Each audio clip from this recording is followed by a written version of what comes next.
सवाल ये है, यूपी के मुख्यमंत्री योगी आदित्यनाथ ने हाल फिलहाल में जो नए फैसले लिए हैं, क्या उनका उपचुनाव पर असर पड़ेगा? इस सवाल के जवाब में यूपी के 45% लोग मानते हैं कि हाँ, योगी आदित्यनाथ के फैसलों का उपचुनाव पर असर पड़ेगा। वहीं 55% लोग ऐसा नहीं मानते हैं और उनकी राय है कि हाल ही में लिए गए फैसलों का उपचुनाव पर असर नहीं पड़ेगा।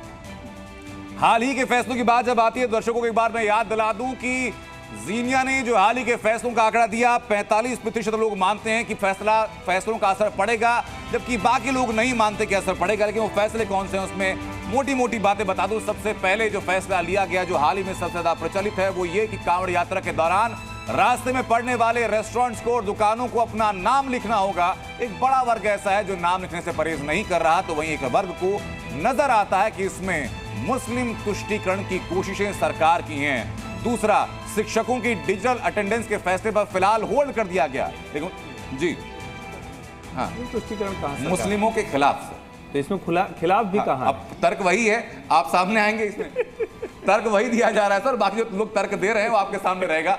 मैं सीधा मेहमान को रुक करूंगा और मैं शुरुआत करना चाहूंगा समाजवादी पार्टी से। समाजवादी पार्टी से प्रदीप भाटी हमारे साथ हैं। भाटी साहब, मानते हैं कि जो हालिया फैसले लिए गए हैं उनका असर उपचुनाव पर रहेगा? धन्यवाद अनंत जी और सभी को नमस्कार। पहले तो मैं 10 जो सीट हैं इस पे बात कर लूँ। लगभग 10 सीटों में से 5 सीटें जो हमारी हैं, उसमें ज़्यादातर सीटों पे या तो भारतीय जनता पार्टी आज तक अपना खाता नहीं खोल पाई है, और या फिर 30 साल या 22 साल या 20 साल के करीब आज तक वहाँ पे भारतीय जनता पार्टी जीती नहीं है। जो बाकी तीन सीटें जो भारतीय जनता पार्टी जीती है और एक सहयोगी दल उनके जीते हैं, जिसमें से एक सहयोगी दल जो 2022 में हमारे साथ खड़े थे, और उस सीट का भी ये आपको इतिहास जानना जरूरी है कि उससे पहले वो अकेले भी लड़े थे और चौथे नंबर पर रहे थे, और भारतीय जनता पार्टी के साथ अब वो आए हैं। तो समाजवादी पार्टी ने उनको क्या ताकत दी, वो तो जग जाहिर है कि किस तरह से वो सीट जीती गई।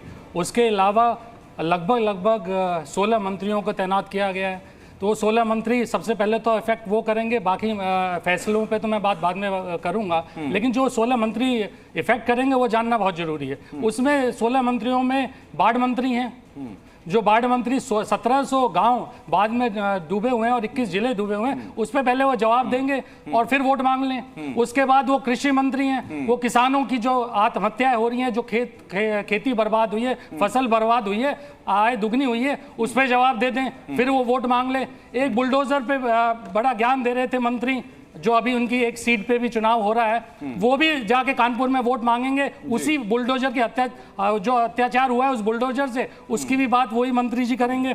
उसके अलावा आपके पेपर लीक मंत्री पहुंचेंगे वहां पे, जो बताएंगे कि किस तरह से युवाओं का भविष्य खराब किया जा रहा है, बेरोजगारी की दलदल में उन्हें धकेला जा रहा है। ये इतिहास भी वो साथ में बताएंगे। ये मुद्दे हैं। हमारे साथ जुड़ रहे हैं एसटी साहब।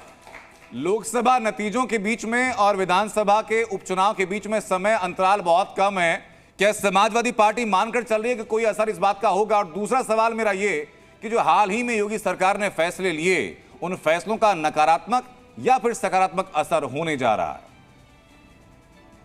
देखिए, जो इस वक्त चुनाव होने जा रहे हैं, जो लोकसभा में चुनाव हुआ था उससे कहीं बेहतर नतीजे गठबंधन के हाथ में आने जा रहे हैं। जिस तरह के फैसले लिए जा रहे हैं, अब लोग इन फैसलों से तंग आ चुके हैं।